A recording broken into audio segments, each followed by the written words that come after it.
President Abdel Fattah al-Sisi assigned the Prime Minister Mustafa Madbouli with forming a new government after the latter submitted his cabinet's resignation.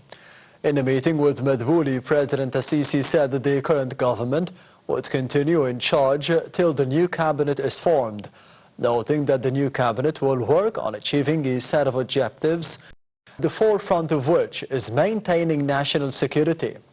The president added that the new government will also attach a top priority to building the Egyptian citizen, especially with regards to health and education, as well as enhancing his engagement in politics.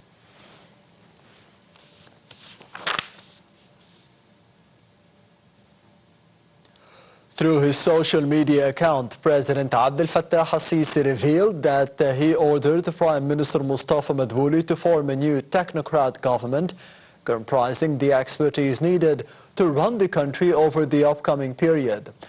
President al-Sisi said the assignment came for realizing the aspired performance from the new government in addressing the current challenges facing the state. Foreign Minister Sameh Shoukry asserted the full rejection for any Israeli presence at the Palestinian side of the Rafah border crossing between Egypt and the Gaza Strip. Addressing a joint press conference in Madrid with the Spanish counterpart José Manuel Alvarez, the top diplomat renewed the emphasis on the need for a ceasefire in the Gaza Strip. The details follow.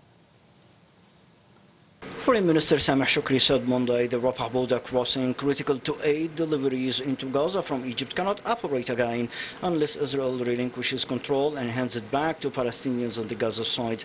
Last month, Israel seized Gaza's entire border with Egypt, including the crossing during its offensive against Hamas in the city of Rafah.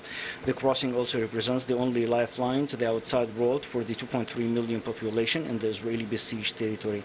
Shoukry told the press conference with his Spanish counterpart in Madrid that it's difficult for the Rafah crossing to continue operating without a Palestinian administration. Shoukry said the 1979 Egyptian-Israeli peace treaty remained a solid base for security and stability in the region, and everyone must consider and take measures responsibly to preserve this important treaty. Shoukry also called for Hamas and Israel to accept the current proposal for a Gaza ceasefire presented by U.S. President Joe Biden, saying that Hamas' initial comments were positive.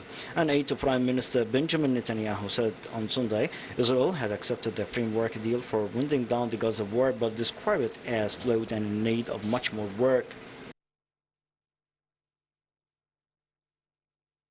The Egyptian military cargo planes took off over the past days, accompanied by fellow countries as part of the international coalition from Jordan towards the Gaza Strip to carry out the airdrop operations of tens of tons of aid in areas that are hard to reach inside the Strip.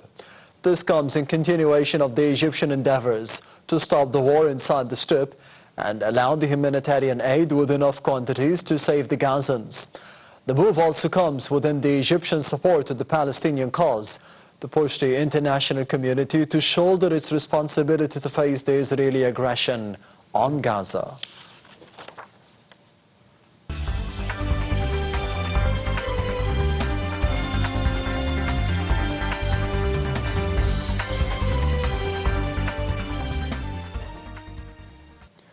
Egypt's stock market indices collectively slid after a higher rate of profit-making sales by the investors.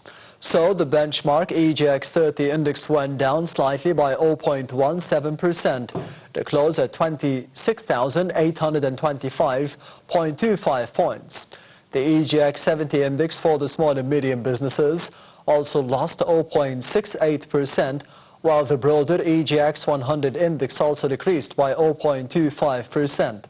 So the market capitalization lost £5 billion to close at £1,803 billion amid transactions of about £27.2 billion.